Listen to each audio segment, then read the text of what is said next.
estava fazendo aí discurso do método agora de pouco, né. Então, hoje então a minha ideia é começar ou terminar, então depende um pouco de como vai render, esse texto do Hegel, né, que a gente está lendo, para a gente poder fazer o próximo exercício, que vai ser em torno de uma relação do texto do Hegel, que a gente está lendo hoje, do texto do Nietzsche, que a gente vai ler em seguida, e da noção de erudição, que eu acho que é uma questão que é muito importante para nós, o que que é erudição e para que serve a erudição, e se filosofia é erudição, e o que é um ser erudito, né, enfim, tal. E se a gente pode realmente fazer essa crítica a partir desses 2 autores que a gente está lendo. E então, mas primeiro a gente vai então desconstruir, vamos dizer assim, o argumento a partir, do Hegel. Nessa parte, então, a gente leu aquela introdução, a introdução desse texto, que chama Introdução à História da Filosofia, e não sei se você se lembra, eu tinha dividido o texto numa parte que é essa parte primeira, em que ele vai fazer, o Hegel vai fazer, um comentário sobre os modos como a noção de filosofia, de história da filosofia era compreendida, e na segunda parte ele vai explicitar o como, depois de ter falado o que que ele acha que é filosofia, ou como que a filosofia se desdobra no tempo. Então ele vai fazer uma questão um pouco que fica ali nas bordas do texto do Kant, né, Kant diz que estamos em processo de esclarecimento, mas não diz como, e ele vai explicar esse como, Hegel. Mas a primeira parte, então esse conceito da história da filosofia, ele vai então colocar algumas ideias comuns relativas à ideia de história da filosofia, uma delas é a noção de erudição. Mas ele começa primeiro, assim, falando, eh, ele começa logo do trechinho que a gente vai que é conceito da história da filosofia, aí tem um pernilongo. A primeira ideia que em nosso espírito surge ao tratar da história da filosofia é que o objeto desta contém já uma interna contradição, visto que a filosofia se propõe a compreender o que é imutável e eterno em si e por si, que é a noção de filosofia, né, filosofia ela conhece, inclusive a gente está lendo lá Aristóteles na outra turma, errei, Wander para vocês, o que que é filosofia? Filosofia qual é a diferença da filosofia para as outras ciências? A filosofia é aquela que diz o ser por sua relação mais essencial. Então ela é a filosofia que diz a essência, não o acidente, não a relação, não a história, não a contingência. Então essa ideia de filosofia, que é aquilo que diz o ser, o que é imutável, eterno em si e por si, porque não depende de nenhuma outra relação, o seu fim é a verdade, que é uma, não existem verdades, né. A história, pelo contrário, aspira a contar aquilo que existiu um tempo e no outro tempo deixou de existir por ter dado, lugar a qualquer outra coisa. É evidente, então, uma contradição entre dizer que a filosofia é aquilo que trata do que é eterno, imutável, que é em si por si, e que ela tem uma história. Então, é essa grande contradição que ele vai explicitar no texto dele. E ele vai falar, por exemplo, mais à frente, de que, você vai dizer: "Ah, mas isso é um problema de todas as ciências". Ele diz que não, que a filosofia, ela tem uma historicidade que é imanente. O que significa isso? Ela é interna ao próprio processo filosófico. E outras ciências, elas não têm história. Em que sentido? Claro que toda ciência tem história, mas essas ciências elas independem da sua historicidade. E aí ele vai falar que algumas ciências são simplesmente justaposição de conhecimentos. Então, cada conhecimento vem e se soma ao conhecimento, subsequente e vão criando um grande aglomerado de conhecimentos, que é o crescimento dessa ciência. Ele diz isso da biologia. Outras ciências, elas são um desdobramento analítico, ou seja, uma análise interna aos seus próprios procedimentos, que independe de qualquer processo histórico. Existisse uma racionalidade de um homem que vivesse 1000 anos, esse homem descobriria todos os teoremas da matemática, porque a matemática permanece, diz Hegel, praticamente a mesma desde de sua descoberta. E aí ele diz isso aqui embaixo, das ciências, né?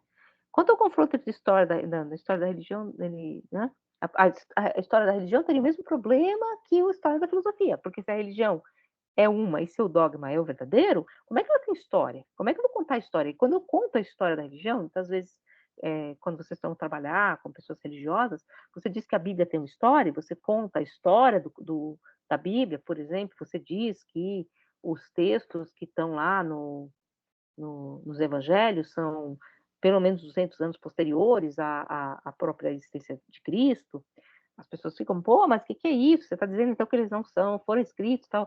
Você está dando uma historicidade, parece que você está se contrapondo a exatamente o dogma de que aquilo é verdade. E é exatamente essa relação que o Hegel vai colocar em relação à filosofia também. E aí, mas ele vai dizer que essas ciências, né, sim, mas grande parte, talvez até a maior parte do conteúdo se conservou dessas ciências, né. De sorte que esse caso não constitui variação das conquistas anteriores, mas antes um acréscimo ou um aumento. No caso da biologia, da física, e ele diz: estas ciências progridem por justaposição. Então, elas não têm como um processo imanente interno a elas esse movimento histórico. Então, cada coisa que surge, ela pode ser acomodada do lado da outra. É claro que é a ciência do século XIX, tá? Não estou nem falando que isso vale hoje em dia. Mas, por exemplo, não há tanto que não se estuda a história da biologia, a não ser num ponto de vista histórico. Porque para você entender os processos biológicos hoje, você não precisa saber de como eles vieram a ser. É, você pega o método, você entende o que é hoje e pronto. Né? Na filosofia, segundo Hegel, não é assim. Então, a biologia, a física, elas, você pode olhar, repetindo um trecho que é de Adorno, enfim, o mundo como se você o estivesse vendo pela primeira vez. Porque aquilo que está dado ali, a justaposição dos conhecimentos, eles independem da sua historicidade. É certo que algumas noções, graças ao progresso da mineralogia, da botânica, etc., se retificaram, a maior parte, porém, manteve-se e enriqueceu-se sem mudar com as novas conquistas. Para uma ciência como a matemática, a história no que respeita ao conteúdo, portanto, não a história externa, a história do conteúdo, do desenvolvimento da própria ciência, não visa senão a registrar acréscimos, e a geometria elementar, tal como foi criada por Euclides, e a partir dele pode considerar-se como ciência desprovida de história. Pelo contrário, a história da filosofia não ostenta nem a persistência de um conteúdo simples e completo, nem o processo de um pacífico aumento de novos tesouros aos anteriormente conquistados. Por outro lado, a quem ela parecesse oferecer o espetáculo de mutações do conjunto que sempre se renovam, de maneira que no fim nem sequer estivéssemos ligados pelo propósito de alcançar uma meta comum. O próprio objeto abstrato, o conhecimento racional, devanecer-se-ia e o edifício da ciência deveria, por fim, dividir-se com a casa deserta, a pretensão e o nome doravante balofo de filosofia. Então, a filosofia, ao contrário, ela é um conjunto de mutações. Se eu não explicar esse conjunto de mutações, é um pouco o que ele vai dizer, ela resta como uma espécie de ciência vazia. Porque enquanto na biologia, a gente tá cheio de pernilongo aqui, peraí.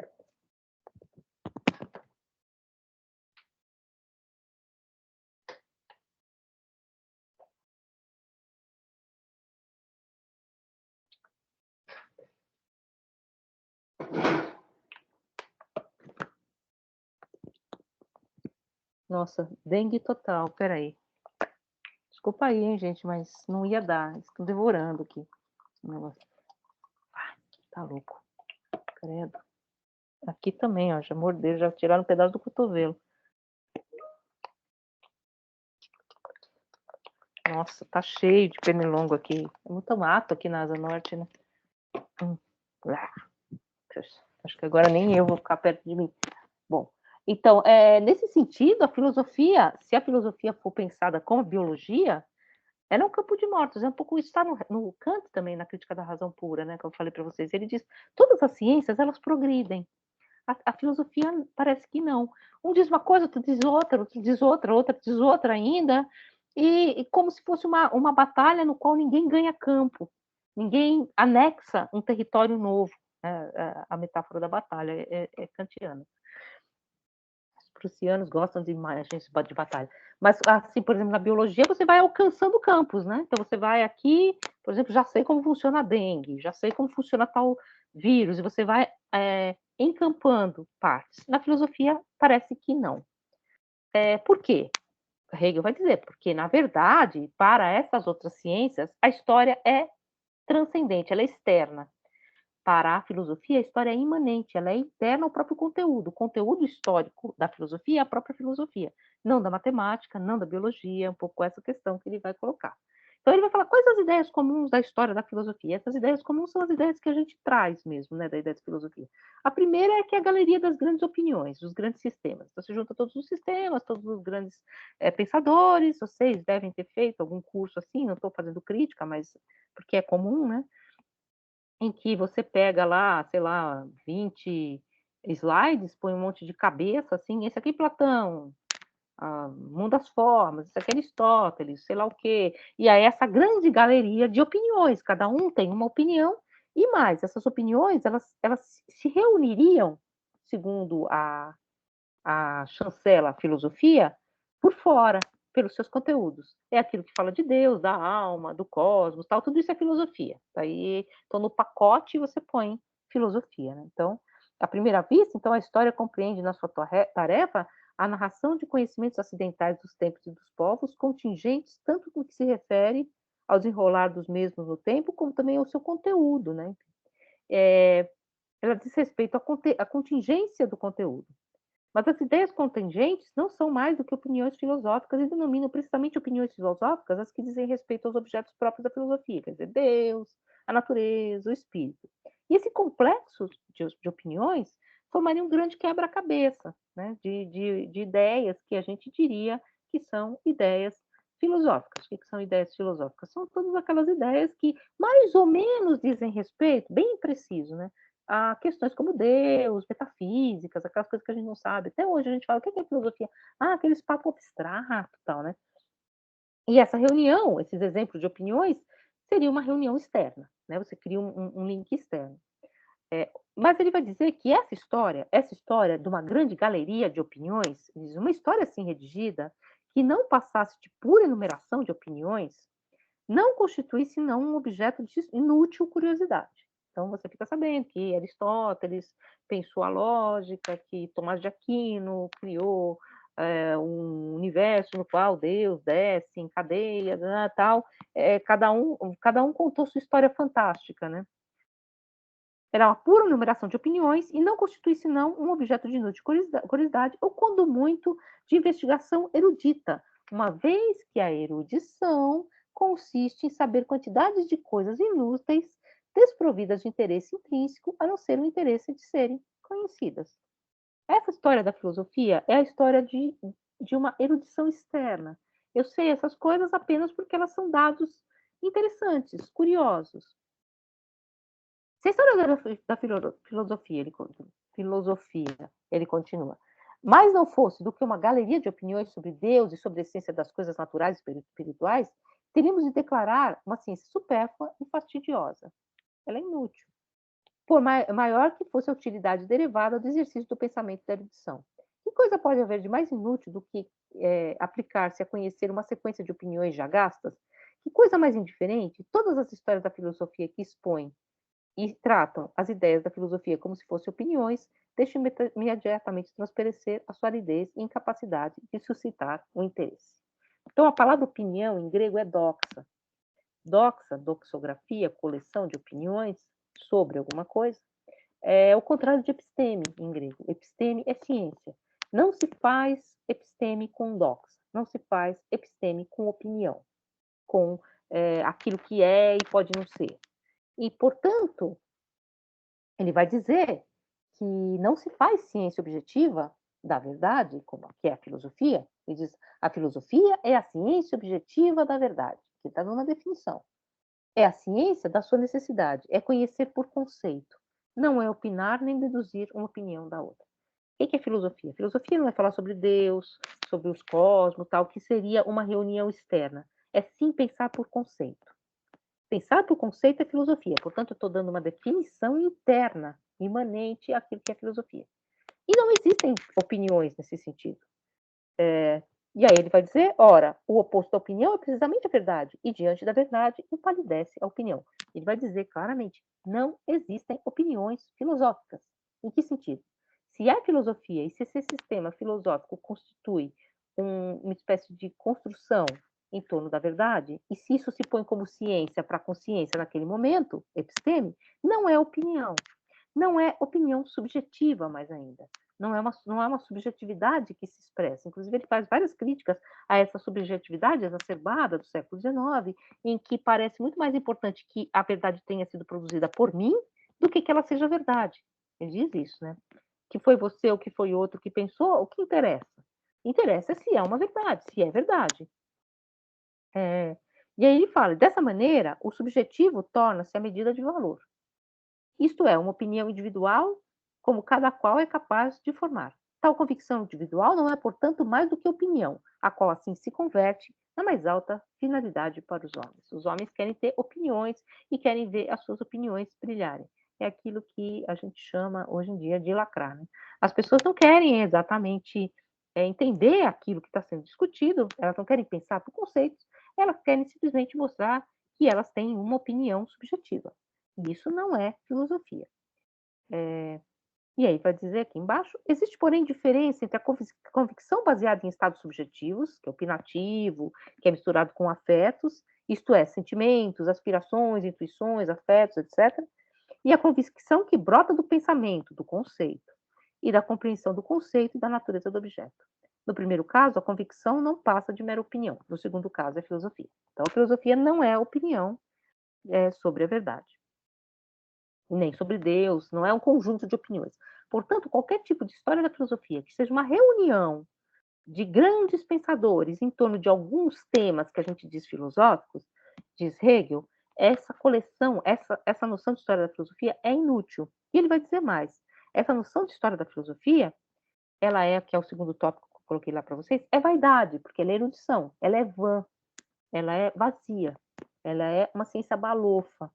E aí ele vai dizer aqui, se olharmos a história da filosofia desde esse ponto de vista, toda a sua tarefa se reduz à investigação das ideias especiais de todos os autores, diversas umas das outras. Uma multiplicidade e cada um fala uma coisa e tal. Essas características individuais são para mim algo de estranho e não põem em livre atividade a minha razão pensante, que permanece ausente. Ou seja, eu não penso com essas pessoas. Eu não penso estruturalmente cada um dos argumentos. Eu simplesmente vejo, olha, o cara pensava isso, olha que absurdo. Esse outro pensava aquilo. É externo. É matéria histórica, exterior, morta, conglobada de coisas vãs. E acontentar-se com coisas vãs não é mais do que vaidade subjetiva. Vale lembrar, eu falei para vocês que vanitas é vaidade, né? Vaidade vem de vão, aquilo que é em vão, vanitas, né? Aquilo que é vazio. Tanto que um pouco antes da época do Hegel, né, era comum os vanitas, né, as pinturas da vaidade.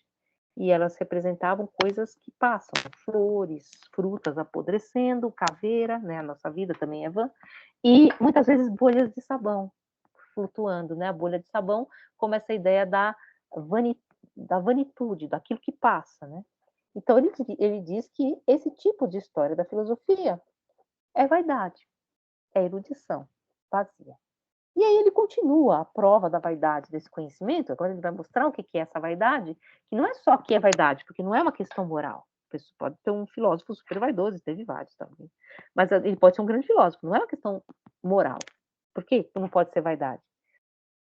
É a questão que essa vaidade, ela destrói aquilo que seria a própria ciência da filosofia. E vale lembrar que todo esse texto é uma tentativa de mostrar o que é, cientificamente falando, ou seja, aquilo que é necessário numa ideia de história da filosofia. Então ele diz, logo aqui no comecinho da prova da vaidade do conhecimento filosófico, perante tantas opiniões multiformes e sistemas filosóficos tão variados, encontramos-nos perplexos antes de decidir a qual nós devemos encostar. Não sei qual que eu sigo, né? Ideologia, eu quero uma para viver, como dizia o Cazuza. Verificamos que, no que diz respeito às grandes questões para as quais nos sentimos atraídos e para as quais esperamos a resposta da filosofia, erraram também os maiores espíritos, razão pela qual foram refutados por outros. E se isso ocorreu com gênios altíssimos, como poderia eu, na minha pequenez, encontrar o justo caminho? Lá onde tanta gente errou, por que eu, pobre de mim, acertaria? E ele diz mais ainda, né? Mas embora se admita que a filosofia deve ser verdadeira ciência e que uma filosofia deve certamente ser verdadeira, surge o problema de saber qual a filosofia é a verdadeira e como há de se reconhecer como tal. Cada uma assevera ser ela verdadeira e todas levam em si sinais e critérios que revelam a verdade. Então, se cada uma é a verdade e cada uma fala uma coisa, como é que eu sei qual que eu escolho também, né? Como é que eu sei onde eu me encosto, para começar, nesse grande panorama? E mais, por que eu vou me lançar a esse campo da filosofia se tantos espíritos lá vagaram de maneira errática. Isso já está no discurso do método também do Descartes, não sei se alguém já leu. Ele fala lá onde tantos homens superiores a mim erraram, o que eu vou procurar? Né? Platão errou, Aristóteles errou. Por que eu vou tentar encontrar alguma verdade nesse campo?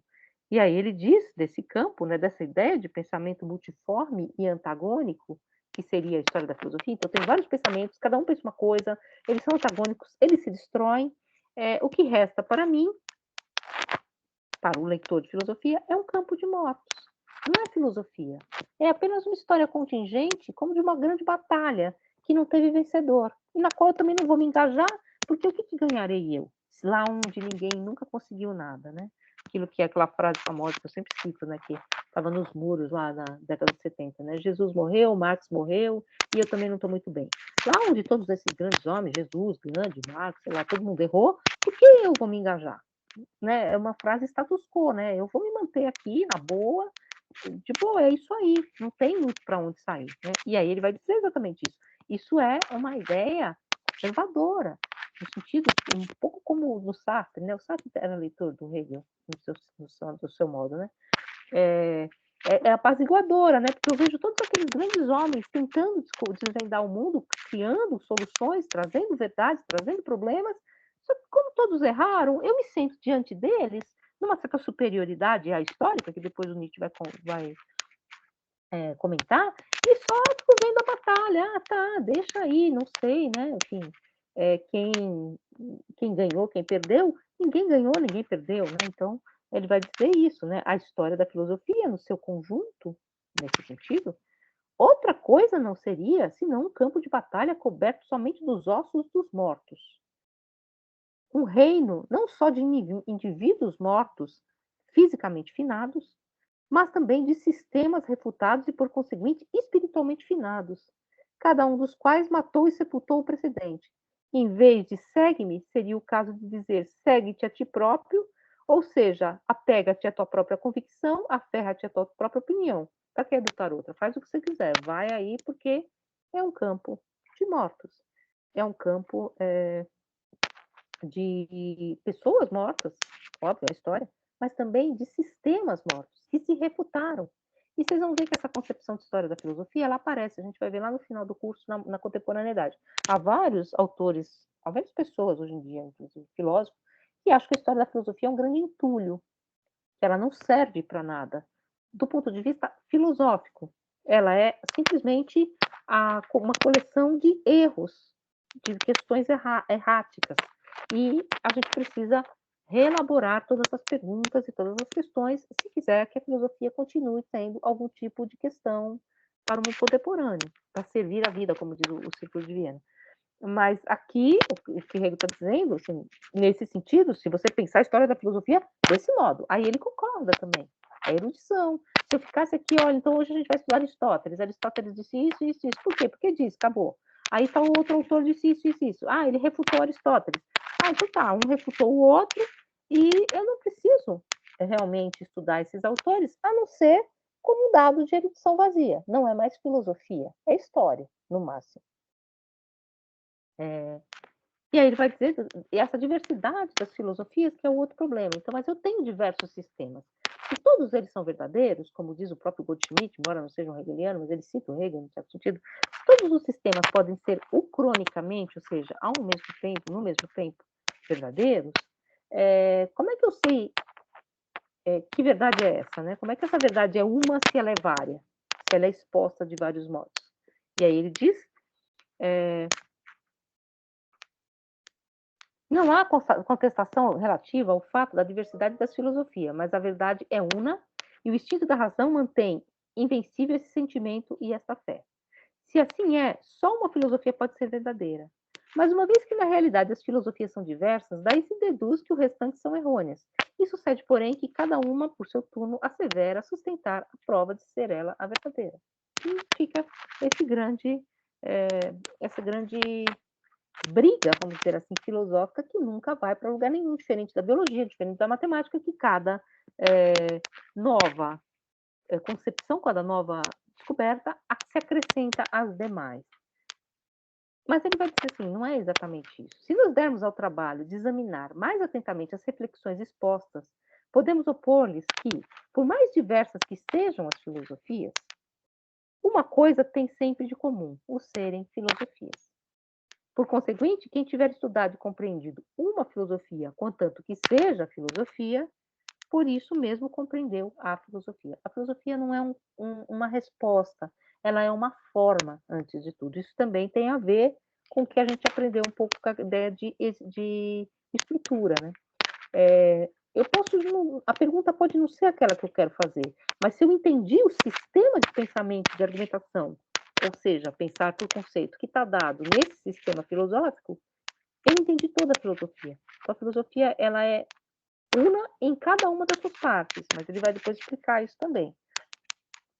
Temos de mostrar, então, que essa multiformidade de tantas filosofias não só prejudica a verdade, isto é, a possibilidade de filosofia, mas ela não prejudica, mas ela é absolutamente necessária para a ciência da filosofia e é essencial.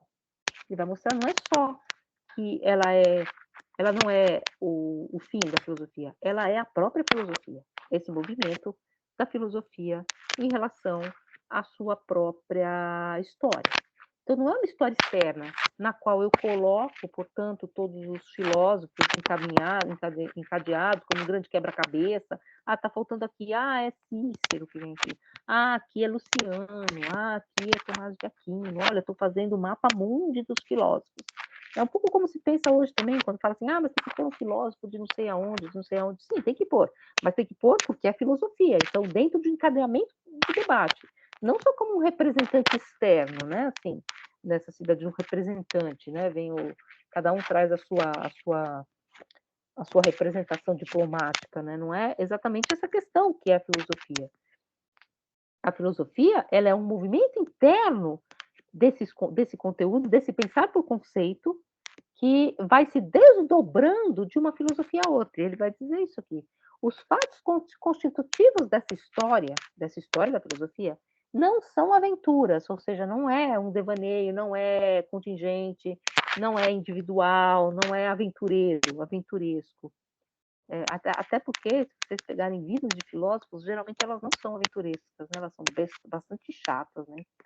Eles geralmente é assim, eles nasceram, começaram a estudar, escreveram muitos livros, às vezes deram aula na universidade, então, pronto, acabou.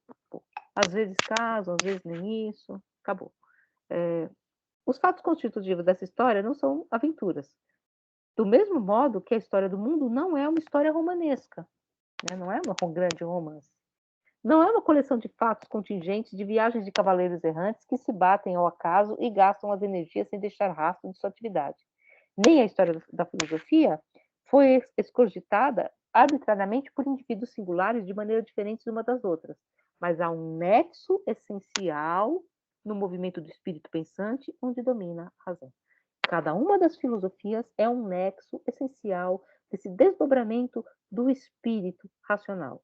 Que espírito é esse? Eu falei para vocês que o espírito não tem a ver com fantasma, com gosto, essas coisas, nada. O espírito é mais ou menos aquilo que a gente pode pensar na racionalidade humana, nesse desdobramento da consciência humana, não na minha, mas na da espécie, que vem se desdobrando historicamente. Então, cada um dos elos dessa cadeia, e ele vai falar que há várias cadeias, né? Ele fala que o desenvolvimento na China, o desenvolvimento na Grécia, muito embora, claro, a Grécia é o padrão, tá? Não estou dizendo que não.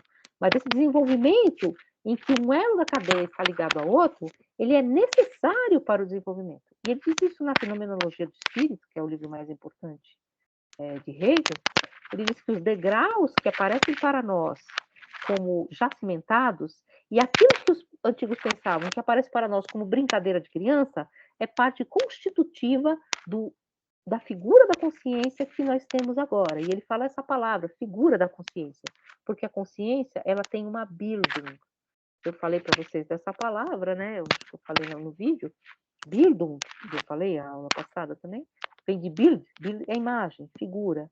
E Bildung é traduzido por cultura, mas a melhor palavra eu acho que é formação. Então é a formação da consciência, é como se ela viesse se amoldando nas suas determinações pelo tempo. Então é isso que ele vai explicar agora como acontece. Ele vai explicar isso que nós chamamos de dialética, né, assim, em que uma filosofia está necessariamente ligada à outra e o presente necessariamente ligado aos desdobramentos desse passado, que, portanto, não é estátua morta de pedra e que eu posso simplesmente jogar fora. Ele fala isso também num determinado momento da fenomenologia do espírito, né? Se eu fico com uma verdade nua sem o processo, eu fico com algo morto, com um cadáver.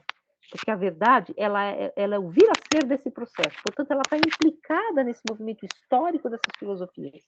Não adianta eu pegar assim, eu tenho um resultado, tá, o resultado, eu arranco o resultado do processo e o resultado, ele morre, porque ele é o resultado que é o fim de um processo e aponta para a continuidade desse processo.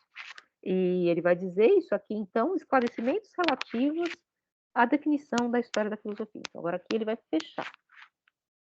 O essencial é conhecer que a verdade não se reduz a um pensamento simples e vazio, mas um pensamento determinado em si. Então, não existem verdades abstratas, toda opinião sobre Deus é filosófica, não é isso.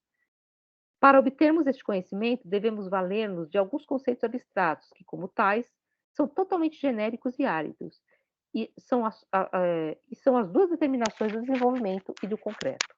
Mas eu não posso ficar nesse pensamento árido, no pensamento em geral, no pensamento formal, no pensamento em potência. Eu tenho que, de alguma forma, desenvolver esse pensamento em direção ao concreto. E aí ele diz: o pensamento que é até agora apenas formal, ou seja, apenas uma abstração, definindo-se mais tarde esse conceito, a ideia, finalmente, é o pensamento na totalidade e na sua determinação em si e por si. A ideia é a verdade e unicamente a verdade. Ora, é essencial à natureza da verdade o desenvolver-se e chegar à compreensão de si própria, e só através do desenvolvimento torna-se aquilo que é. Então, aí vem todos aqueles exemplos que eu já dei para vocês que ele vai recuperar. A criança só se torna falante assim que ela torna a fala um conceito, e esse conceito se torna uma ideia, portanto, ele se torna em si por si, ele se torna algo de concreto. Ele vem a ser no mundo, e ele só vem a ser no mundo, ou seja, essa capacidade da fala, nesse desdobramento.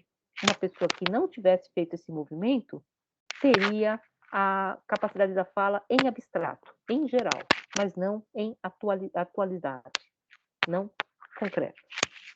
Ele vai dar esses exemplos, tá? E aí ele vai dizer o que é o desenvolvimento. Isso é muito interessante, porque a gente viu o processo de esclarecimento. Estamos em processo de esclarecimento. Mas o que é o desenvolvimento? O que se desenvolve? Como se desenvolve? Como se dá o processo de esclarecimento? Kant não fala. Então, por isso que o Habermas vai dizer, no discurso filosófico da modernidade, que Hegel é o primeiro filósofo da modernidade, porque é o primeiro filósofo que faz com que a história ela não seja só um tema, ela seja o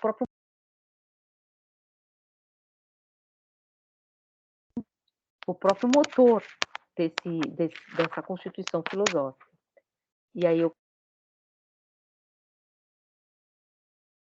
por que fica mudo, será, de repente? Ele vai dar esse trecho aqui, então eu vou entrar no o conceito de desenvolvimento. Aqui ele vai mostrar, então não é assim, vou dizer, Hegel é dialético, eu vou mostrar o que ele quer dizer com isso.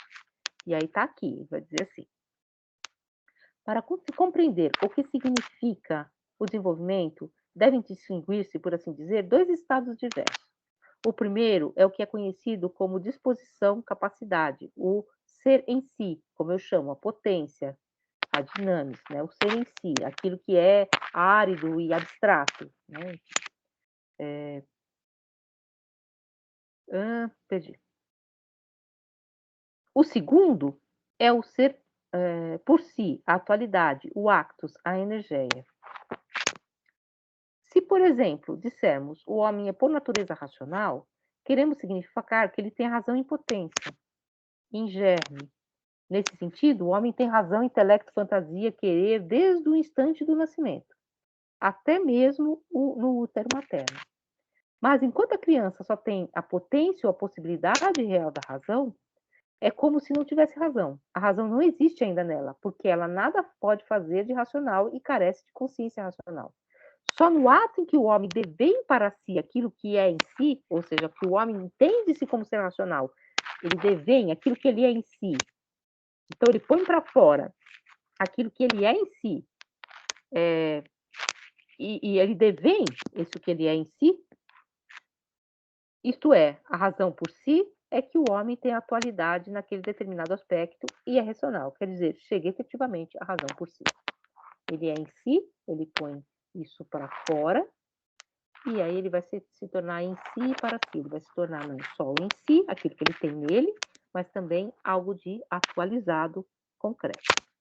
E ele vai fazer esse exemplo, depois ele vai falar mais para frente da criança como falante, né? Ele diz assim, de repente você vê que as crianças começam a falar e você acha que foi um passe de mágica. Não foi um passe de mágica, porque as crianças perceberam, a consciência infantil percebeu essa capacidade abstrata, ela põe essa capacidade abstrata em questão, a capacidade de falar, ela compara, portanto, essa capacidade abstrata com elementos da fala que estão sendo mostrados a ela, como exteriores a ela, então a criança vê os falantes, ela compara a capacidade dela àquilo que está fora dela, e num terceiro momento, essa capacidade se torna em si, aquela capacidade que ela tem em abstração, e para si, aquilo que se torna atual.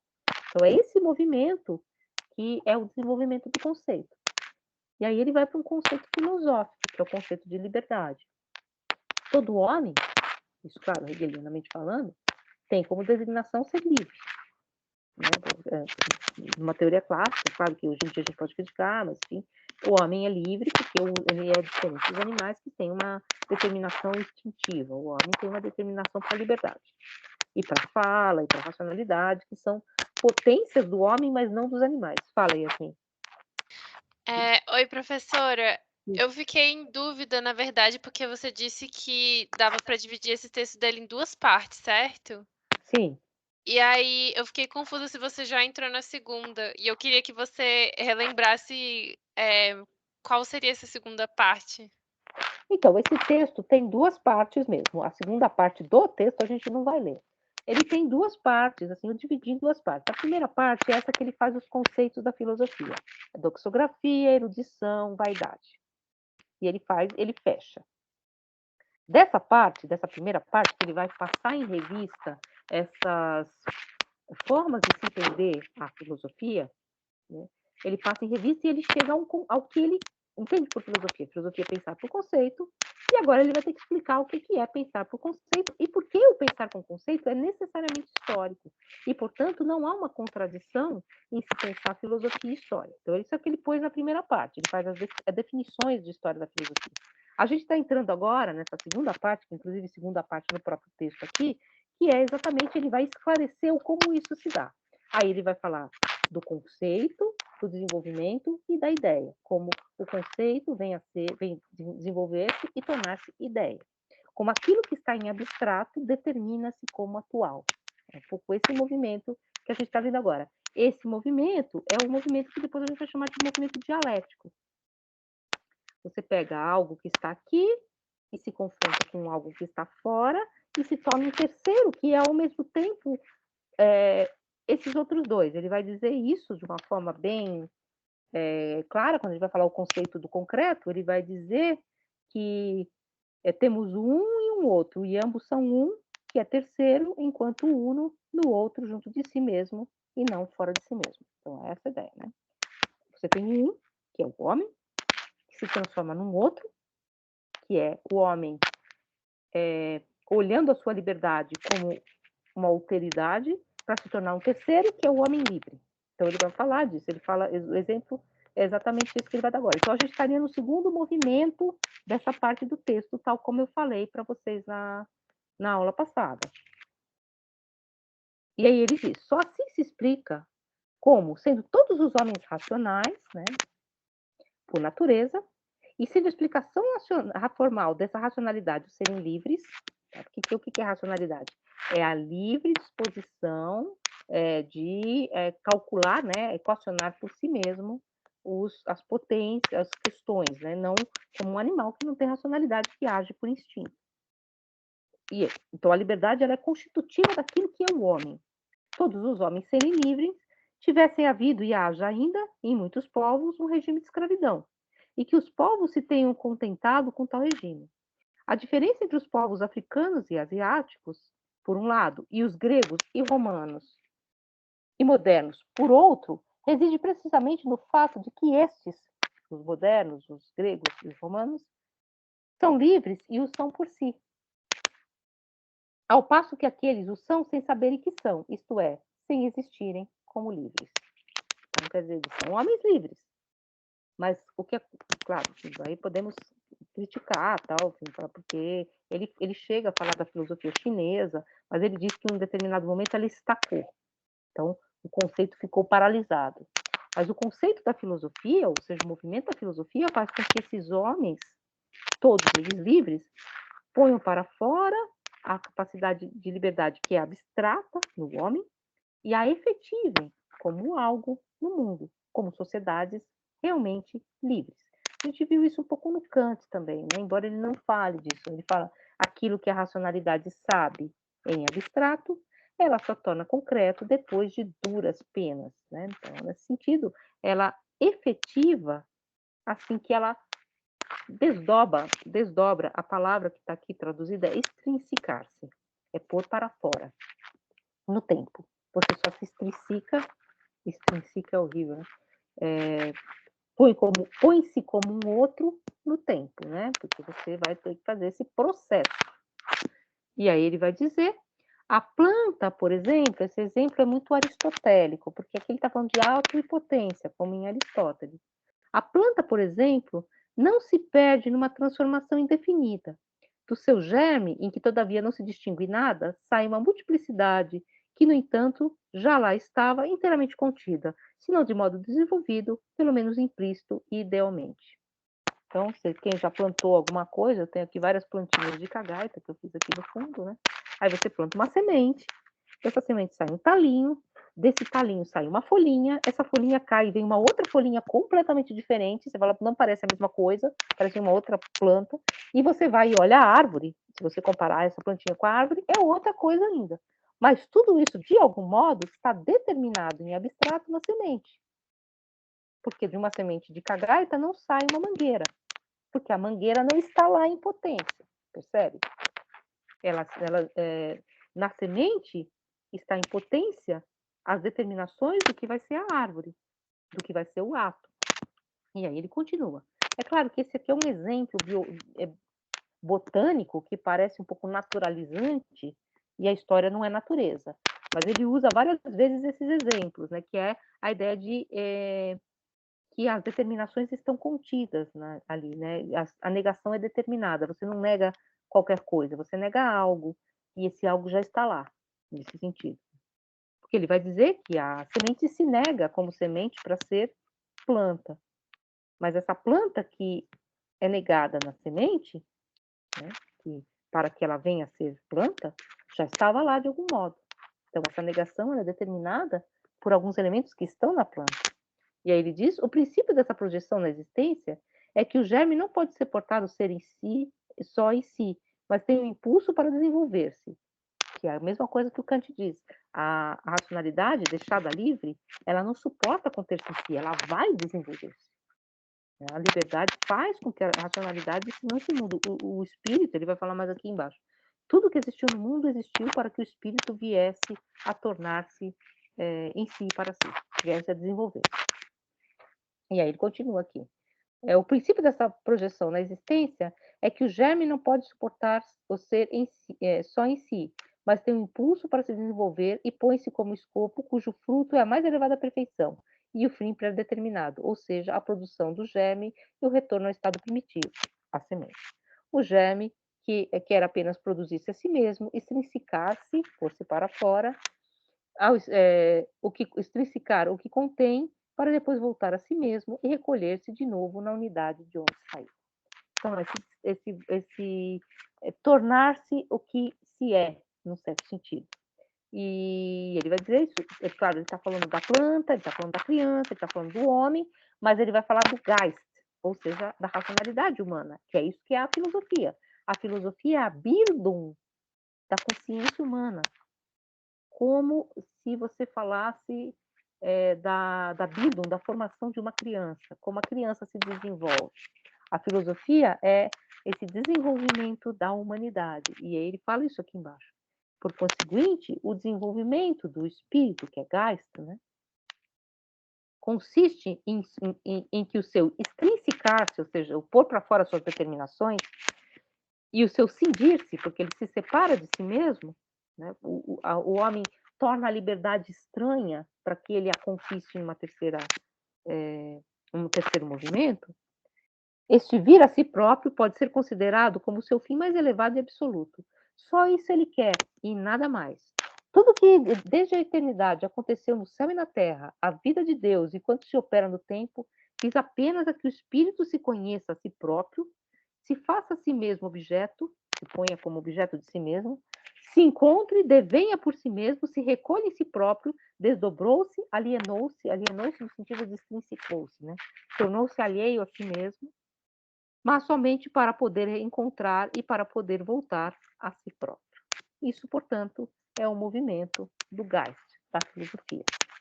Então, como é que a filosofia é uma sendo vária? Ela é a Bildung da consciência, a Bildung do espírito humano que devém as suas potencialidades, e isso só pode acontecer, ele vai falar mais para frente, na história.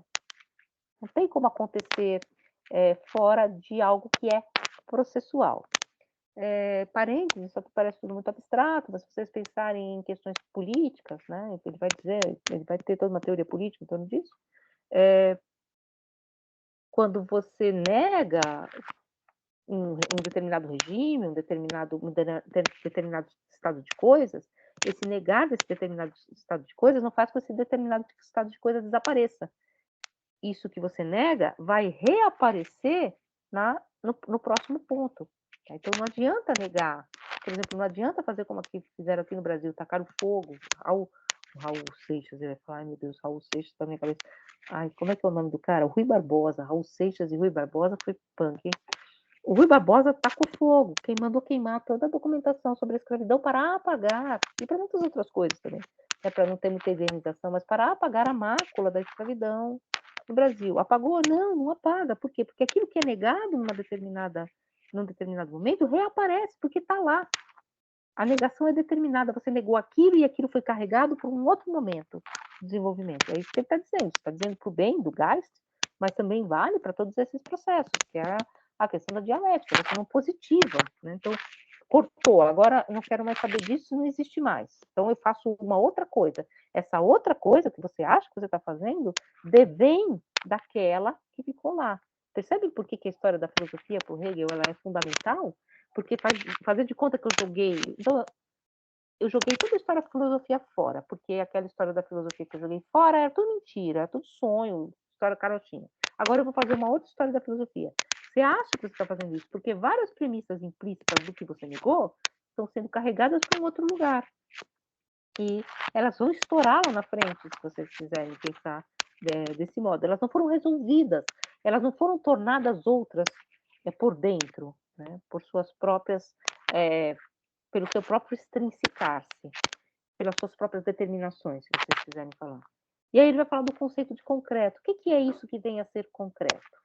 Que vem a ser liberdade, que venha a ser uma sociedade livre, que venha a ser a constituição de um Estado livre, com todas as críticas que a gente pode fazer ao Estado hegeliano, que venha a ser a criança que fala, o homem que se torna racional. Aí ele vai dizer o que é esse desenvolvimento concreto. A respeito do desenvolvimento, podemos perguntar, que coisa se desenvolve? O que se desenvolve? O que está em esclarecimento? Né? Pergunta para o Kant.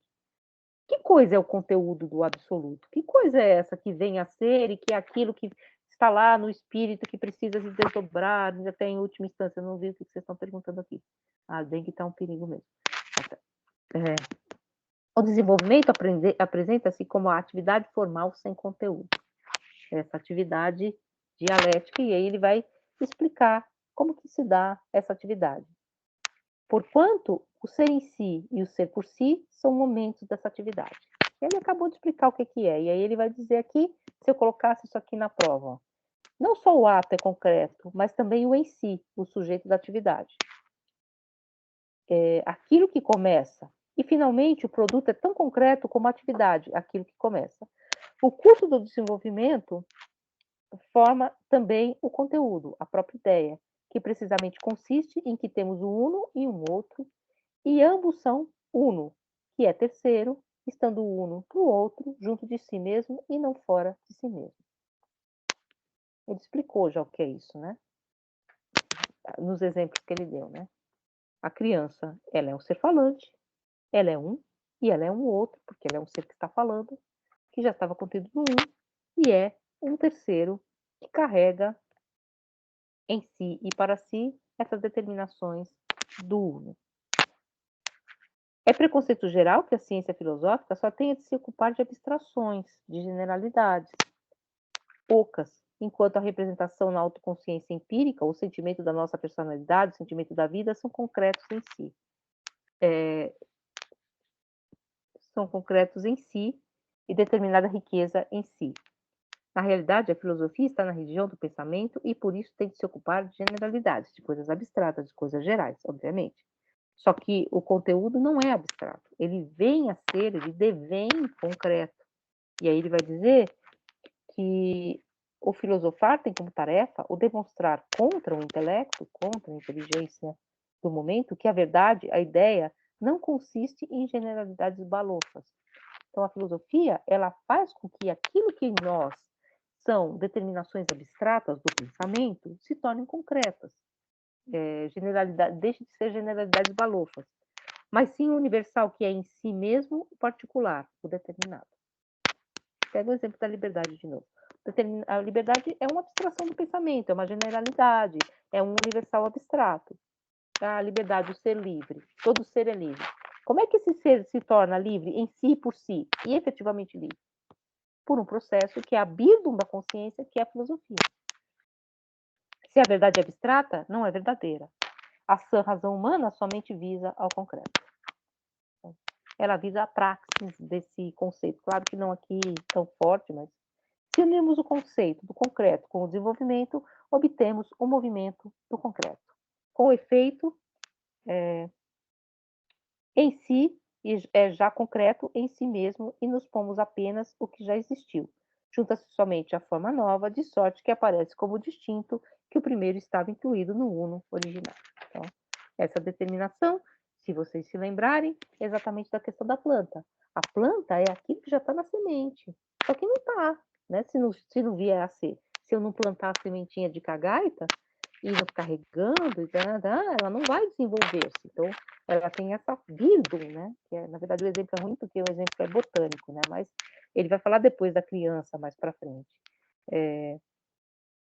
De como a criança se desenvolve, e para nós que somos já passamos por essas etapas, a gente vê a criança falando e fala, nossa, falando, nossa, aprendeu inglês, né? Eu não aprendo nunca, de jeito nenhum, porque você já passou dessas etapas, e essas etapas são para você como que sedimentadas, determinadas. Só que você fez esse processo, a consciência fez esse processo. E aí, então, ele vai falar dessas diferenças, na verdade, do conceito das filosofias. Como ele fala, a diferença, então, na página 338, são consideradas desse modo como exclusivas uma da outra, e não como formando uma realidade concreta. Mas o vero, o espírito, é concreto. E as suas determinações são liberdade e necessidade. Então, o que vem a ser, as filosofias são várias, o movimento que está relacionando-as é um, e é o verdadeiro. Uma concepção mais alta afirma que o espírito é livre na sua necessidade, encontrando apenas nela a sua liberdade, do mesmo modo que a sua necessidade repousa apenas na sua liberdade. E aí o terceiro, o fruto do desenvolvimento, né, o que vem a ser ideia concreta, é o resultado do movimento, mas enquanto é só resultado de um degrau, é como que o derradeiro desse degrau, ao mesmo tempo, é o ponto de partida e o primeiro do sucessivo desenvolvimento, que vai para frente, né? E aí ele diz que é como se fosse uma espécie de espiral de determinação. Aquilo que é mais abstrato vai se determinando e vai se tornando concreto. Ele fala assim, esse proceder não é uma linha reta, né? Vai se aprofundando, porque já está tudo lá, mas já está tudo em abstrato. Aí vai se aprofundando até tornar-se concreto, como numa criança. Todas as determinações humanas já estão na criança, só que estão em abstrato. E aí ela vai determinando. Assim, este procede esse proceder forma ulteriormente o já formado e comunica-lhe maiores determinações, então vai se determinando cada vez mais.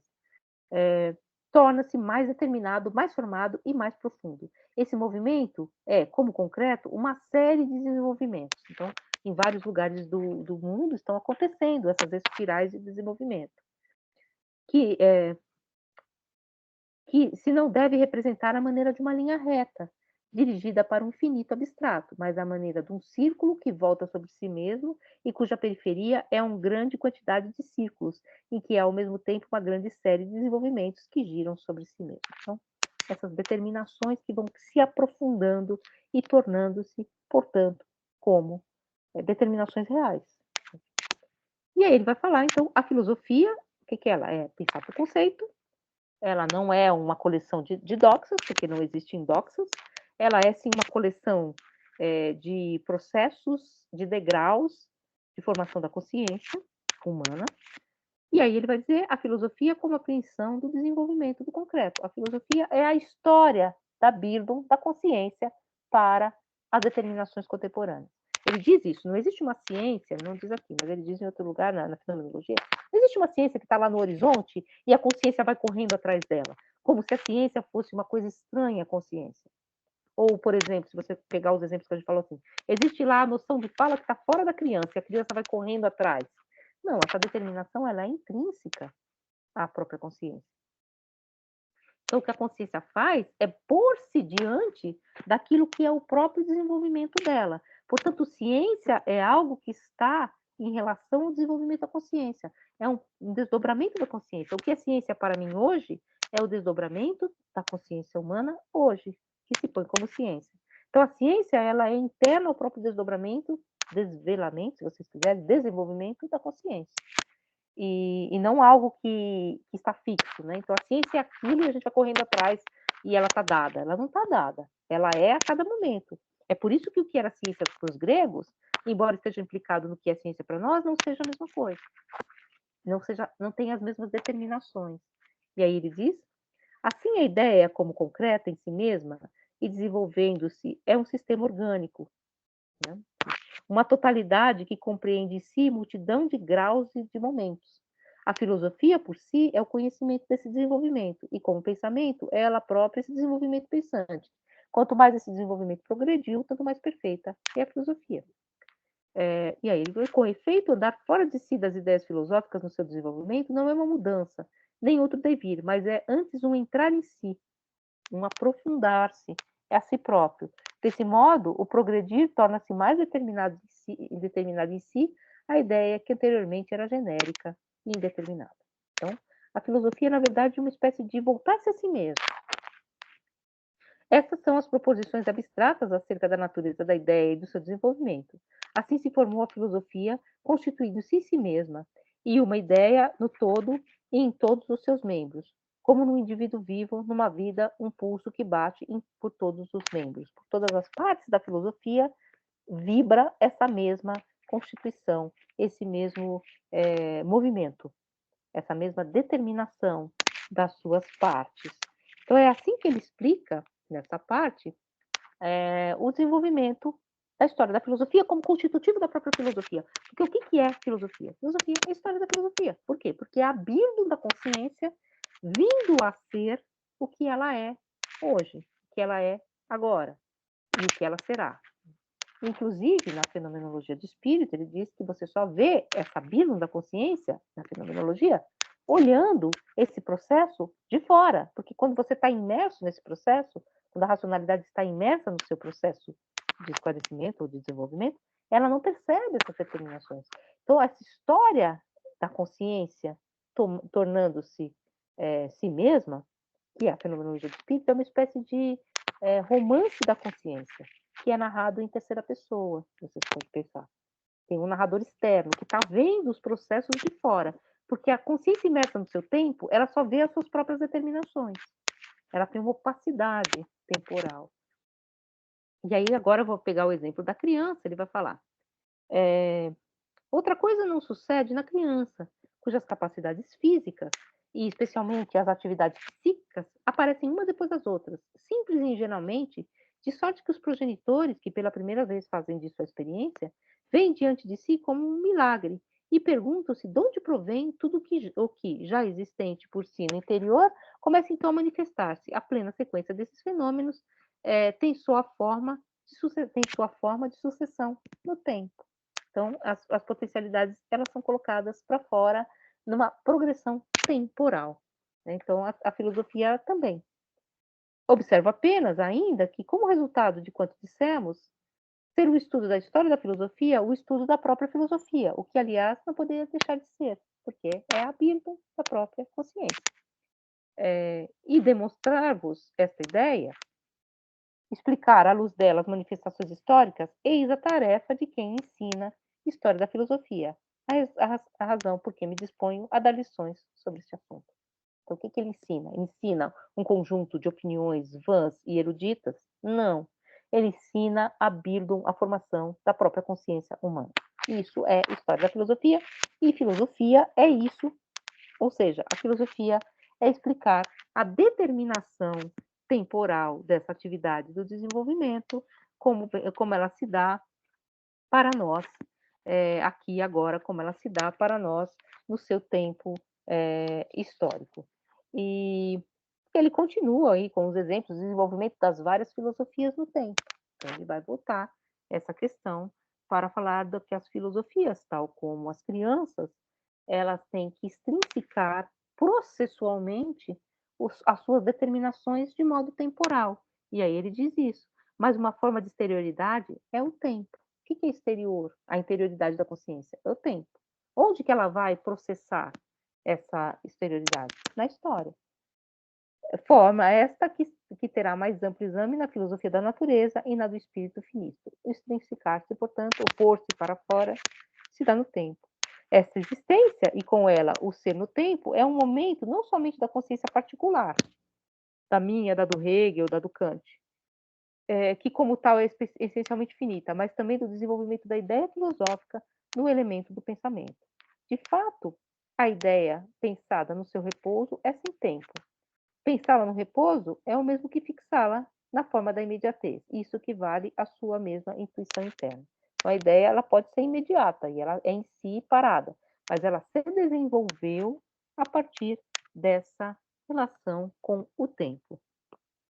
E aí ele vai explicar, então, o porquê, aquela pergunta que ficou, existe uma diversidade de filosofias, mas ele mesmo disse, onde eu entrei? Se é filosofia, eu entrei em todo, ou no todo da filosofia. Por quê? Porque filosofia é desenvolvimento conceitual. E eu vejo esse desenvolvimento em cada parte da filosofia. E aí ele diz, compreende-se que se essa saiba que coisas ela seja, mas quem retém a diversidade como princípio absoluto fixo, ignora a natureza e a dialética dela. A diversidade está em curso e deve considerar-se no processo de desenvolvimento como um momento passageiro. O diverso ele é aparente.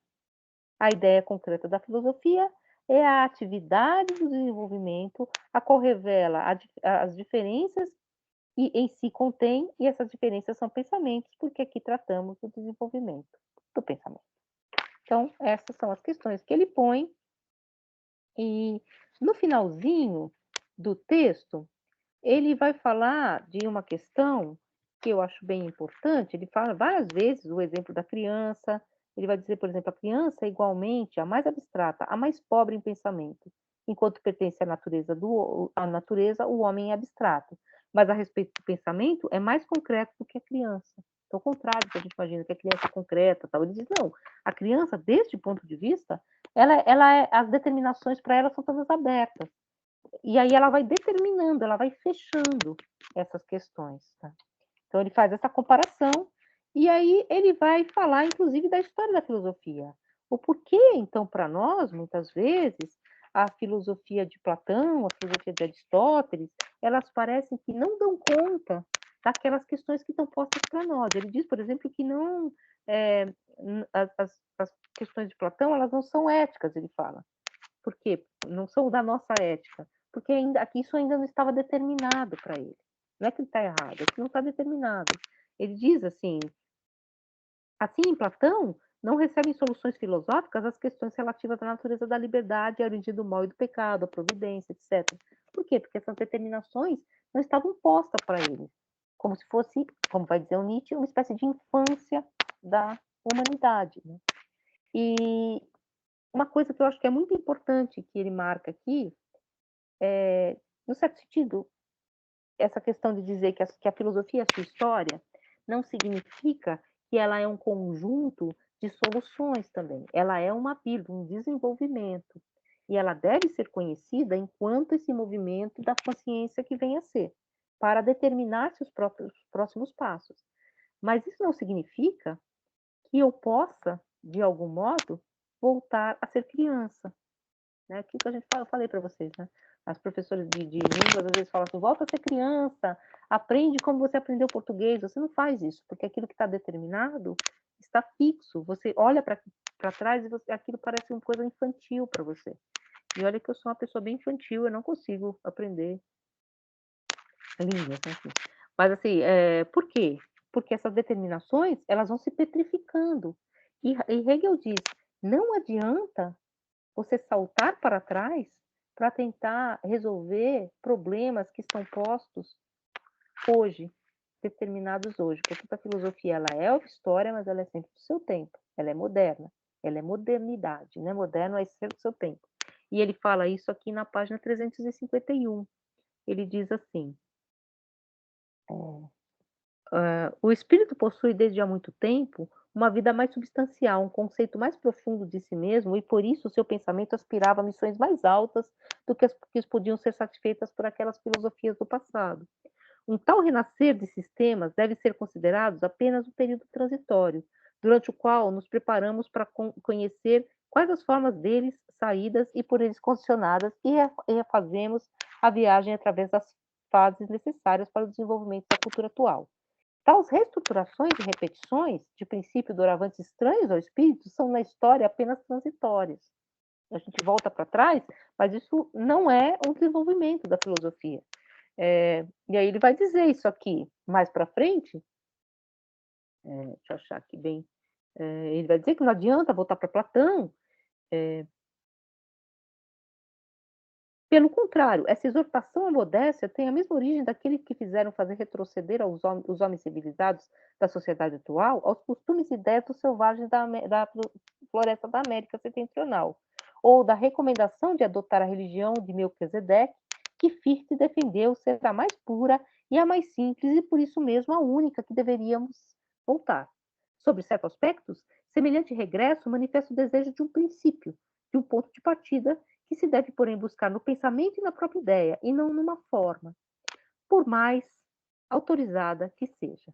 Então, não adianta, para dar conta dos processos modernos, voltar para trás. Por exemplo, uma das questões, que é uma questão hegeliana, é dar conta da religião protestante, que é uma religião cindida, é uma religião em que a interioridade é transformada a interioridade da religião é transformada em uma espécie de subjetividade solipsista, você não tem mais o ethos comunitário, não adianta voltar a Melquisedeque, não adianta voltar a ser católico, como muitos fizeram.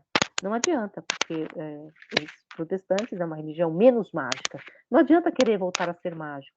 Ou como aparece num texto do Goethe, né, do livro Goethe, da Afinidades Eletivas, é, no livro, existe uma capela que foi caiada, né? Foi pintada de branco. E aí, num determinado momento, as personagens desse livro, elas querem reconciliar-se com a natureza, o pensamento mágico, e aí elas resolvem, meio como uma distração, o cara chama o arquiteto, a pintar a igreja novamente como se ela fosse uma igreja católica, porque vocês sabem que os protestantes apagam as imagens. Uma tentativa de religação com o passado. Isso é impossível. Ou, fazendo um exemplo, que é o exemplo que vai estar no livro, o exemplo dos pré-rafaelitas, que é um exemplo político, né? Os pré-rafaelitas, inclusive um deles, que era amigo da filha do Marx, eu acho, que é o William Morris, ele escreveu um livro que é Relatos sobre Lugar Nenhum. É uma utopia socialista. Ele é um socialista. Mas o que o William Morris faz? Ele funda uma comunidade a maneira das comunidades medievais, para evitar, para passar por cima da cisão do trabalho, que é esse trabalho alienado moderno, em que cada um faz uma parte.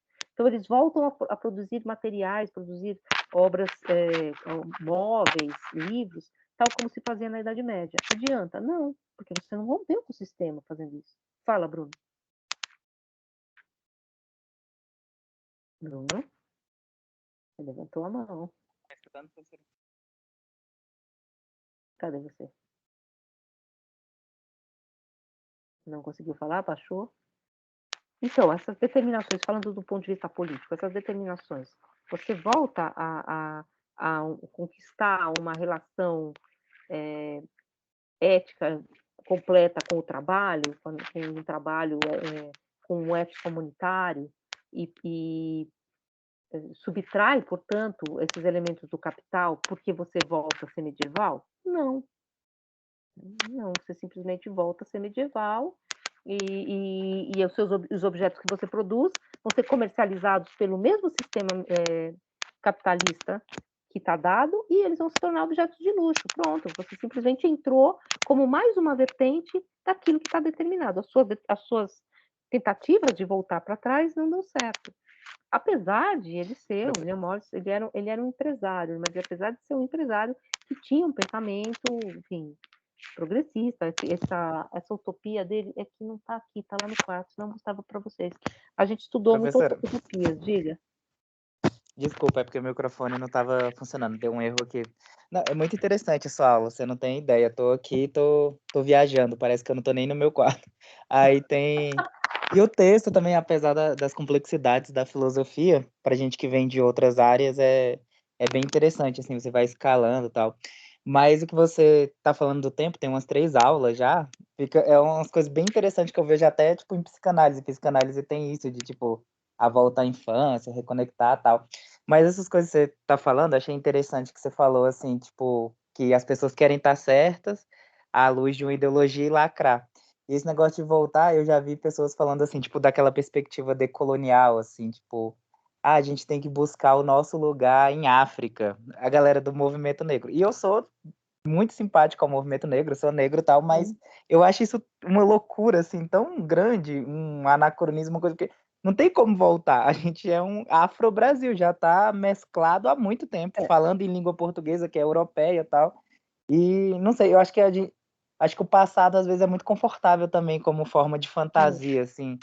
O Casimiro de Abreu que tem um poema, né, que fala, eu quero voltar para minha infância, dos 8 anos, tal, porque parece que tudo é inocente, tudo é bom, tudo é idealizado.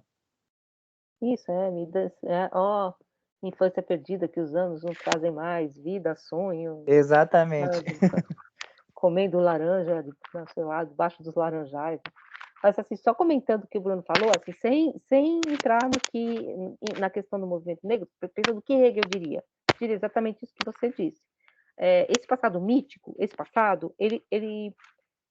se perdeu nas determinações. A gente vive outras determinações, né? Então, essas novas determinações, elas se põem como um problema aqui agora que não vai ser resolvido, projetando-se esse problema em qualquer tipo de passado mítico, em qualquer tipo de passado que já, ou mesmo em qualquer forma, por mais que essa forma, como ele diz, ela tenha autoridade, ela seja uma forma interessante. Então, ele diz que exatamente isso seria, para ele, para o Hegel, um erro filosófico, um erro histórico também, né? Porque você não vai encontrar as determinações perdidas, né, nesse... Isso é interessante também, algo se ganha nesse desenvolvimento, mas algo se perde, né? Falei para vocês que o Hegel tem uma... Ele é cristão, né? Então, e ele tem um texto sobre a vida de Jesus e a comunidade cristã originária. Esse livro da vida de Jesus, se alguém tiver interesse, tem até traduzido numa editora que chama Editora Clandestina, que tem um monte de livro livre para vocês pegarem. Então. E é uma editora de professores da USP, então a tradução é boa também. Mas essa tradução, por exemplo, tem um interesse nessa comunidade, era o etos comunitário, ou a comunidade grega. Os gregos são, num certo sentido, um exemplo perdido, né? Mas aquilo se rompeu, e eu não tenho como reconstruir essa ruína. Chegou para nós aos pedaços, incorporados nas novas determinações. Então, você tem sim que dar conta das cisões que estão postas para você. É uma espécie de desespero, mas é um desespero que tem que ser posto agora. Nesse sentido, é importante é o que ele responderia, é importante olhar as designações agora. Agora, pegando uma outra questão, tá, que não é exatamente sobre o movimento negro, mas que eu acho que é um perigo que está aí no horizonte, existe um livro do Bauman, que já morreu, foi o último livro que ele escreveu, mas ele morreu recentemente, em 2012, eu acho, antes da pandemia. Ele escreveu um livro que chama Retrotopia. Quando você tira do horizonte qualquer elemento utópico para além, para frente, e você volta às suas luzes, volta-se às luzes da história, ao contrário, né? Você fez toda a crítica, e a gente vai ver o texto do Adorno, tá? A crítica à noção de progresso, a crítica ao iluminismo, tudo bem, a gente vai fazer essa crítica, e essa crítica foi feita. Mas quando você tira esse horizonte normativo do esclarecimento, do desenvolvimento, da utopia, que seja, o risco é que a luz seja jogada para um passado mítico. E o Bauman está falando nesse texto, é um texto que fala muito da Europa, né? E fala do esgarçamento, não sei o que ele estaria dizendo hoje, né? Ele é polonês, né? Do esgarçamento, exatamente, da União Europeia. E que esgarçamento é esse? O esgarçamento em novos nacionalismos, porque você vai projetar num passado mítico o que é ser francês, o que é ser inglês, tá? Você vai recuperar, portanto, imagens, formas, que se tiveram autenticidade em algum momento, hoje em dia não tem mais. Mas por que você vai fazer isso? Porque essa dimensão utópica, ela foi jogada para trás, ela foi jogada para um passado, né? Então, para um passado que tende a tornar-se pértil, né? Mítico e sempre melhor, né? E, enfim, por exemplo, quem disse, sinceramente, nem Marx disse, que a Idade Média era melhor que a modernidade? As pessoas não eram assalariadas, né? Elas eram escravas, elas eram servos da gleba. Não era melhor, né? Não tinha essa ideia, né? É uma ideia romântica também, né? Da ideia da comunidade, porque eles construíam as igrejas góticas. Pô, muita gente morria construindo as igrejas góticas. Morriam de peste, né? Enfim, eu lembro uma vez a Benedetta, que trabalha comigo nessa questão das utopias, ela falando, a gente sempre tem que lembrar o que é a dimensão do progresso, né? Que naquela época não tinha penicilina, não tinha, aqui, não tinha vacina, não tinha nada. Quando o Kant morreu, ela disse, eles não conseguiam nem enterrar o rapaz, porque o chão estava duro de frio. Então, foi um negócio assim, né? Quer dizer, é claro que você tem uma dimensão de progresso, né? Que não dá para, assim, um certo mito de que, né, antigamente era melhor, né? Claro, também não vou dizer que não se perdeu alguma coisa, né? A gente também sabe possível. Mas esse livro do Baum é muito interessante nesse sentido. Quando se perde uma normatividade, uma outra normatividade se põe no horizonte, né? E essa normatividade, o Bauman está pensando mais nisso, ela pode ser reativa num sentido muito um arcaísmo conservador. Não estou dizendo que o movimento negro faz isso, mas assim, se você pensar em outras questões, né, projetando o mesmo movimento em outras questões, é muito perigoso. Eu não estou falando da questão do movimento negro, mas, por exemplo, já pensou se eu resolvo aqui dizer para vocês, todo mundo vai rir, né? Eu sou, a minha essência italiana, quero voltar para a Itália. A Itália vai falar, você quer, pô, fica querendo, né? Que a gente não quer vocês. Eles já não quiseram, né? Porque eles deram, né? Essa galera deram tudo. Não quer, a gente não quer essa população excedente. Então a gente manda para o Novo Mundo e tal. Aí se houvesse essa ideia mítica, existe, né? Assim, quem tem parente e tal. Eu tenho uma amiga que, eu estou gravando, eu tenho uma amiga que a família dela é ucraniana, né? Até perguntar para ela o que está acontecendo. Existe um pouco esse sonho mítico, né? Assim, essas pessoas que vieram para a América, elas sonhavam voltar, gente. Assim, eu nunca fui para a Europa, mas assim, eu ouvi muito assim, um sonho de uma Europa mítica, que não existia mais, já tinha visto a guerra, né? Enfim, assim, uma Europa que eles nem conheciam às vezes, porque vieram criança para cá. E como isso faz parte, né? Faz parte do componente do imaginário social. Mas, segundo Hegel, isso não resolve, porque nós já não somos europeus, nós somos outra coisa. Quer dizer, eu nunca fui, né? É isso um pouco. Mas, assim, claro que o movimento negro teria outras dimensões. Por outro lado, também, aí falando historicamente, né? Teve todo um movimento de volta à África, né? Depois da escravidão, que é muito interessante de estudar historicamente, né? bairros brasileiros, né, na África, que eles lutaram, né? Vamos tentar fazer vamos religar esse passado cindido, né, esse passado que foi rompido, que foi interrompido por uma violência, né? Mas aí a questão, que movimento é esse histórico, né? Eu acho que aí é o Professora, movimento. é porque ao meu ver, quando volta já não é mais África bem, entre aspas, pura do que era, entendeu? E, tipo, eu não vejo problema nenhum em se reivindicar Afro-Brasil, porque isso que é o interessante, entendeu? Quando nós negros, olhamos a África, tem uma lembrança, mas se for comparar, não é a mesma coisa, entendeu? Porque já é uma coisa africana na América, hein? E o desenrolar é outra coisa, então já tá, não sei, já tá mesclado. Professora, outra coisa que eu tenho um pouco de dificuldade de entender quando você fala é quando você fala bem assim, que tem um panteão, as figurinhas, tal, desde lá da filosofia antiga, Platão, Sócrates, tal, até a modernidade, até a contemporaneidade agora com Sartre, sei lá. E isso não é filosofia, mas tipo, eu tenho uma dificuldade séria disso. Isso não é a personificação da filosofia, assim? É tipo, isso é a história da filosofia, a linha do tempo, mas não foi essa galera que escreveu filosofia e a gente recorre aos textos para lê-los? E tem uma sequência lógica que geralmente quem obedece na cronologia. Aí eu fico com dificuldade quando você fala, mas isso não é filosofia. Então, não é assim, aquele que é o que o Hegel fala também, né? Aham. Um livro didático que tivesse uma página sobre Platão, explicasse ele nasceu não sei aonde, ele escreveu a teoria das formas, passa. Aí Aristóteles, ele escreveu uma metafísica, passa. Ele escreveu uma metafísica, o movimento da metafísica, ou seja, ler o texto da metafísica, entender quais são os problemas que o texto da metafísica pôs, é filosofia. Dizer que Aristóteles, Entendi. Platão escreveu a metafísica seria um erro, né? Dizer que Aristóteles escreveu a metafísica e botar lá três, tudo bem, eu acho que isso tem a sua função didática, não estou dizendo que está errado. Mas escreve na lousa, Aristóteles, põe três, enfim, metafísica, a questão da substância, lógica, a questão da, sei lá, sabe, se você resume, tal, assim, o que sobrou foi um esqueleto, e esse esqueleto não é filosófico, né? Por quê? Porque, segundo Entendi. Hegel, né, agora falando como Hegel, né, ele não te faz mover o seu pensamento filosoficamente, né?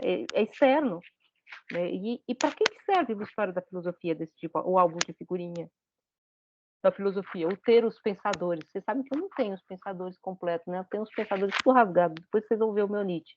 Meu Nietzsche tá além do bem e do mal, cara. Caiu a capa, tá tudo zoado. A gente Mas tem assim, diga. Não, eu sou da geografia, a gente tem um pouco isso na geografia, que é um vício didático, assim, quando vai dar a história da geografia, aí, tipo, nasceu na Alemanha, com o Ratzinger, aí tem povo tal de la Blase, que é determinista. Aí você vai colocando, tipo, uma coisa sucedendo a outra, só que isso não existe, na real, é, tipo, muito meândrico. Até, sei lá, pouquíssimo tempo atrás ainda tem um cara que pensa o determinismo assim como o cara do século XIX, resgata tal. E parece que quando você dá a história da filosofia, ó, isso aqui superou, agora veio o Milton Santos e é geografia crítica, não existe mais os outros. Pelo contrário, claro que existe. E assim, aí pensando filosoficamente a geografia, né? Porque você pode pensar a filosofia da geografia, né? O que está no Milton Santos, de alguma forma, é uma negação do que veio antes e, de alguma forma, constitui também, né, o Milton Santos, né? Em um certo sentido. Né? Uhum. Por exemplo, a gente voltando um pouco a esse pensamento do movimento negro, tem todo o estudo, a sociologia, tá? Não é filosofia, exatamente, mas que vai estudar sim, então não joga fora. Como que se constituiu o racismo científico, né? Sim. Que a gente chama de pseudocientífico, e é pseudocientífico, mas ele era ciência, naquela época era ciência, né? Era entendido como ciência, né? Diga. Priscila. Sou João. Tá meio baixo, fala. Tá escutando? Tô. Então, vocês resgataram aí sobre a questão do passado mítico, essas coisas, me veio uma dúvida. Há umas 4 aulas passadas, a senhora falou sobre o ser social conservador. Eu esqueci de anotar, que eu queria me aprofundar nesse tema. A senhora só poderia resgatar um pouco? Acho que não tem nem a ver com essa aula. Você estava falando do Bauman? Será? Do ser social conservador? É Bauman que escreveu sobre isso?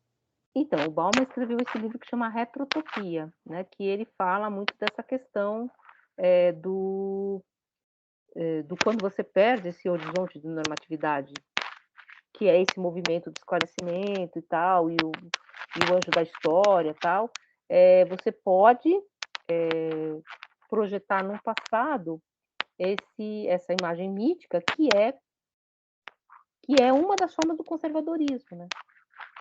Então, e também uma outra coisa que eu acho que o Hegel, enfim, a gente pode falar a partir do Hegel, né?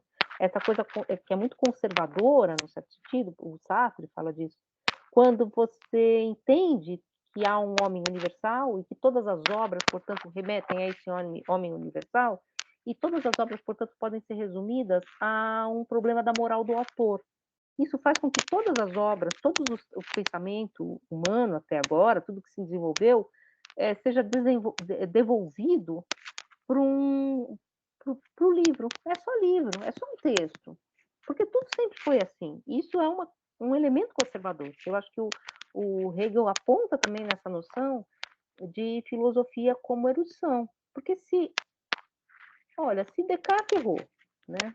Se Kant errou, se Hegel errou, se, sei lá, todo mundo errou, Rousseau errou, botou os filhos na roda. Se todo mundo errou, eu só sempre espero, porque eu também vou errar. Então, assim, uma espécie de como se você dissesse, eu acho que é a fórmula conservadora por excelência, sempre foi assim, sempre será, essa é a dimensão humana, o homem é assim.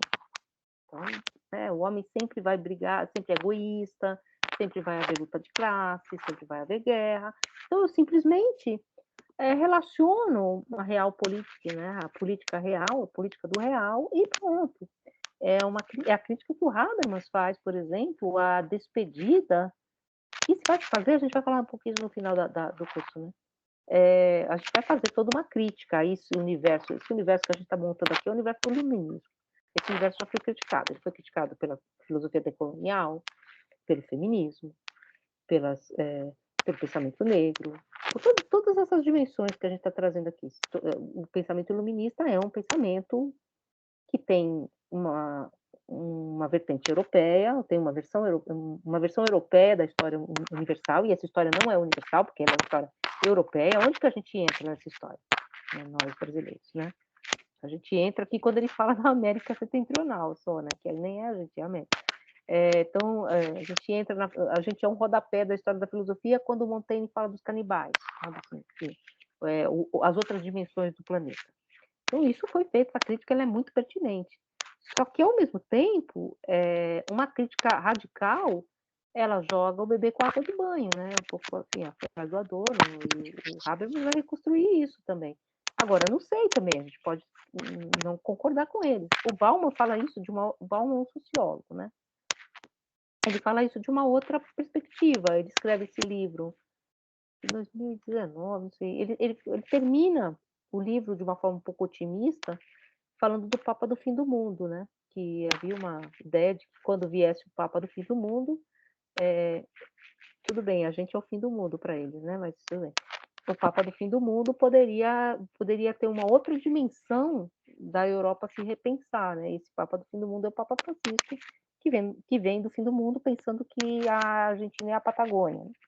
E a cidade do fim do mundo é Ushuaia, né? Que não é também.